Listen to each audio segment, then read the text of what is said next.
Class 9-এর আজকে তোমাদের যে টপিকটা নিয়ে আলোচনা করব, হিজ ফার্স্ট ফ্লাইট। এই গল্পটা written by Liam O'Flaherty. His first flight, এটার মানে হলো তার প্রথম উড়ান বা তার প্রথম উদ্যম। প্রথমে আমরা the author and the text সম্পর্কে জেনে নিই। Liam O'Flaherty was born in 1896, 1896 সালে জন্ম। was a significant Irish novelist, তিনি ছিলেন একজন অত্যন্ত গুরুত্বপূর্ণ একজন আইরিশ নোবেলিস্ট। মানে আয়ারল্যান্ডের অধিবাসী, তাদেরকে আইরিশ বলে। আয়ারল্যান্ডের একজন গুরুত্বপূর্ণ ঔপন্যাসিক অ্যান্ড শর্ট স্টোরি রাইটার এবং ছোট গল্পের লেখক, and a major figure in the Irish literary renaissance. Irish literary রেনেসার মানে হচ্ছে আয়ারল্যান্ডের সাহিত্যের যে নবজাগরণ ঘটে, সেই নবজাগরণে এক গুরুত্বপূর্ণ ফিগার হলেন এই লিয়াম ও ফ্লাহার্টি। মানে আইরিশের সাহিত্যিক কার্যকলাপে তার একটা গুরুত্বপূর্ণ ভূমিকা আছে। প্রত্যেকটা দেশের কিন্তু আলাদা আলাদা সাহিত্যের ইতিহাস আছে। ভারতে যেরকম আছে, ইংল্যান্ডে আছে, আমেরিকার আছে, সেরকমই আয়ারল্যান্ডের আছে। তো আয়ারল্যান্ডের সাহিত্যের যখন বিপ্লব ঘটছে আস্তে আস্তে, সেই সময় তার একটা গুরুত্বপূর্ণ ভূমিকা ছিল। His most famous books include the informer, return of the brute, house of gold etcetera. তার বিখ্যাত কয়েকটি গল্পের মধ্যে যেগুলো হলো the informer, return of the brute, house of gold. His first flight, a short story which symbolizes the nervousness on experiences before doing something new. His first flight, এই গল্পটা বা এই ছোটো গল্পটা, যেটা প্রতীকী রূপ দান করে। কি প্রতীকী রূপ দান করে? সিম্বলাইজেস মানে প্রতীকী রূপ দান করা। কি প্রতীকী রূপ দান করা? দ্য নার্ভাসনেস, যে একটা স্নায়বিক দুর্বলতা কোনো কিছু করার আগে। অন এক্সপেরিয়েন্স, একজন অভিজ্ঞতা লাভ করছে। বিফোর ডুইং সামথিং নিউ, কোনো কিছু একটা নতুন করার বা নতুন কোনো কিছু শুরু করার আগে একজনের ভিতরে যে স্নায়বিক দুর্বলতা কাজ করছে, সেটার অভিজ্ঞতা। Is regarded as one of his most famous works. এটাকেই, এই যে গল্পটা, এই গল্পটাকে বিবেচনা করা হয় তার অন্যতম একটা বিখ্যাত গল্পের মাধ্যমে।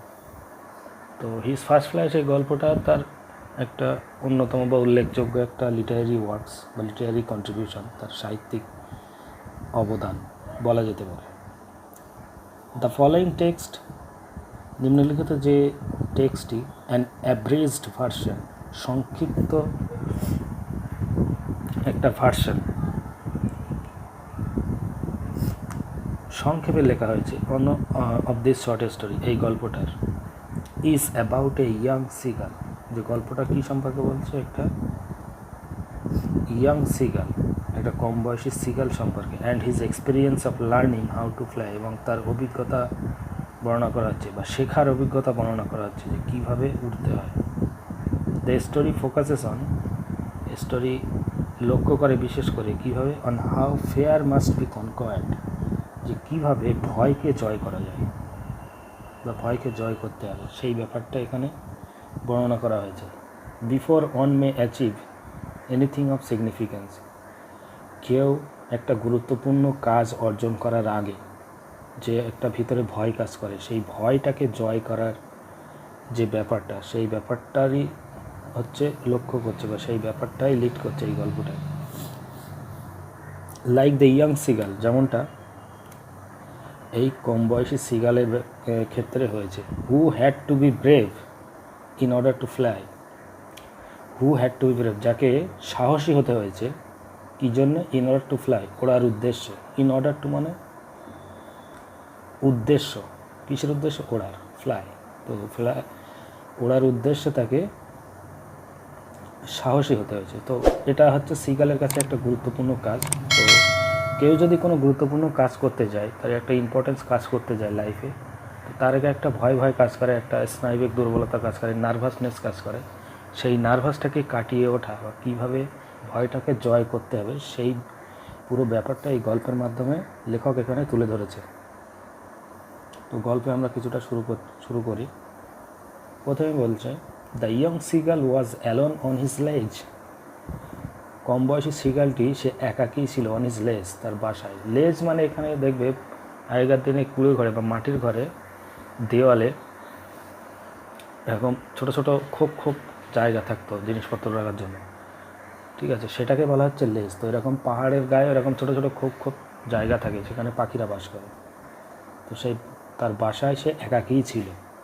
His 2 brothers and his sister, তার 2 ভাই এবং তার বোন, হ্যাড অলরেডি ফ্লোন অ্যাওয়ে, তারা ইতিমধ্যে উড়ে গেছে বা উড়ে চলে গেছে। দ্য ডে বিফোর, আগের দিন।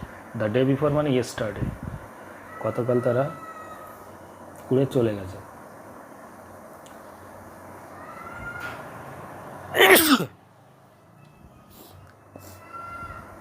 He had been afraid to fly with them, সে খুব ভয় পায় বা ভয় পেয়েছিল তাদের সাথে উঠতে। When he had run forward to the brink of the ledge, যখন সে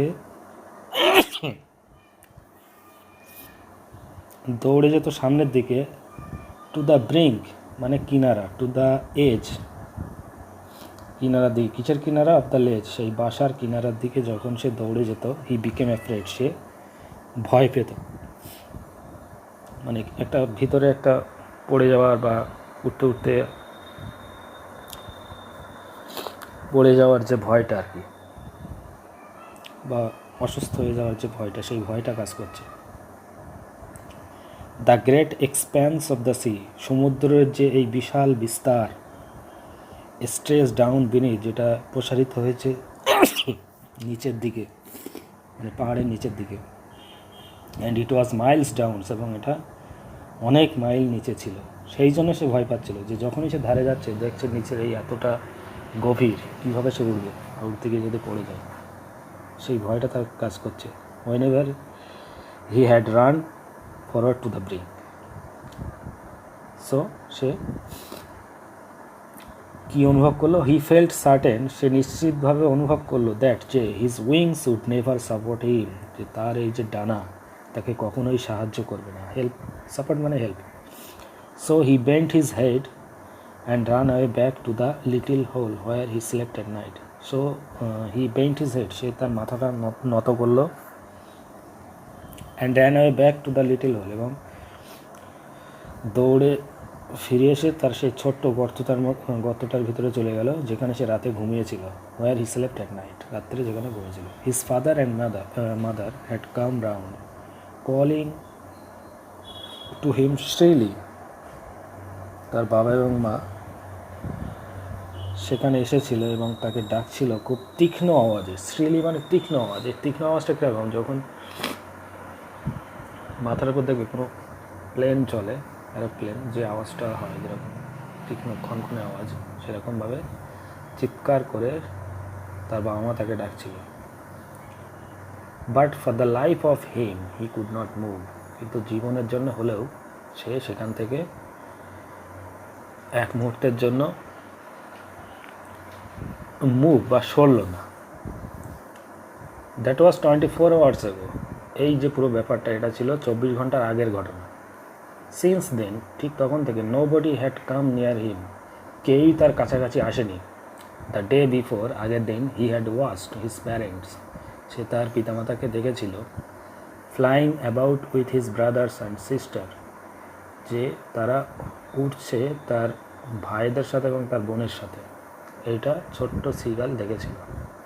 দে were teaching them the art of flight, তারা তাদেরকে ওড়ার কলা কৌশলটা শেখাচ্ছিল, মানে তার পিতামাতা তাদের ভাই বোনকে ওড়ার কলা কৌশল শেখাচ্ছিল, কীভাবে উঠতে হয়। How to dive for fish, কীভাবে জলে ঝাঁপ দিয়ে মাছ ধরতে হয়। He had seen his older brother catch his first herring, সে দেখলো যে তার বড় ভাই প্রথম মাছটা ধরেছে, যে হেরিং মাছটা ধরেছে, এটা সে দেখতে পেলো। While his parents circled around proudly, যখন তার বাবা মা তার চারিদিকে ঘিরে উঠছিল এবং গর্ব অনুভব করছিল। সো এই আজকে এই পর্যন্তই থাক। এখানে দেখো কিছু কিছু ইম্পর্টেন্ট শব্দ আছে, এই মানেগুলো আমি বলে দিচ্ছি। যেরকম সিগনিফিকেন্ট মানে গুরুত্বপূর্ণ, রেনেসা মানে হচ্ছে নবজাগরণ, তারপরে সিম্বলাইজেস মানে প্রতীকী রূপদান করা, নার্ভাসনেস মানে স্নায়বিক দুর্বলতা, এক্সপেরিয়েন্স মানে অভিজ্ঞতা, রিগার্ডেড মানে বিবেচনা করা কনসিডার্ড, অ্যাব্রিজড মানে সংক্ষিপ্ত, তারপরে লার্নিং মানে শিখন বা শেখা, কনকোয়ার্ড মানে জয়লাভ করা, অ্যাচিভ মানে অর্জন করা, লেজ মানে এখানে বলতে পারো পাখির বাসা, তারপরে আছে ব্রিঙ্ক মানে কিনারা বা ধার, এটা বলতে পারো এজ, EDGE, এক্সপ্যান্স মানে বিস্তার, স্ট্রেসড মানে প্রসারিত, বেনিথ মানে নিচে,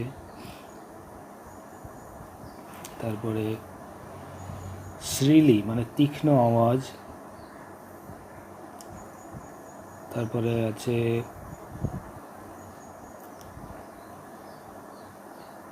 আর্ট অফ ফ্লাইট মানে হচ্ছে উড়ার কলাকৌশল, ডাইভ মানে জলে ঝাঁপ দেওয়া, ডাইভ বলতে অ্যাকচুয়ালি মাথাটা সম্পূর্ণ জলে ডুবিয়ে দেওয়া, সেইভাবে ডুবে মাছটা ধরা। হেরিং মানে এখানে এক ধরনের সামুদ্রিক মাছ, সার্কেল মানে গোলাকৃতভাবে আর কি, প্রাউডলি মানে গর্বিত বা গর্ব অনুভব করে। সো আজকের ক্লাসে পর্যন্তই। এখান থেকে তোমরা কিছু কিছু কোশ্চেন করবে, এই কোশ্চেনগুলো আমি বলে দিচ্ছি। যেরকম প্রথম কোশ্চেনটা হচ্ছে, who is the writer of the short story his first flight. Next question হচ্ছে, what does this short story symbolize, কি সিম্বল দান করে বা কী প্রতীক দান করে। তারপরে 3 নম্বর হচ্ছে, what does this story focus on, কি ফোকাস করে। তারপরে আছে, where was the seagull alone, একটা কোশ্চেন। তারপরে why did the young seagull become afraid হবে, ঠিক আছে। তারপরে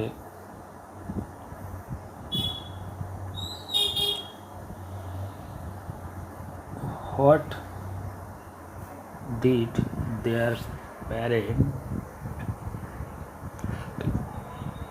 টিচ দেম। তারপরে what was the first catch of the young seagull's older brother, একটা কোশ্চেন। তো এই কোশ্চেনগুলো লেখা ট্রাই করবে, আর কোনো অসুবিধা হলে অবশ্যই আমাকে জানাবে।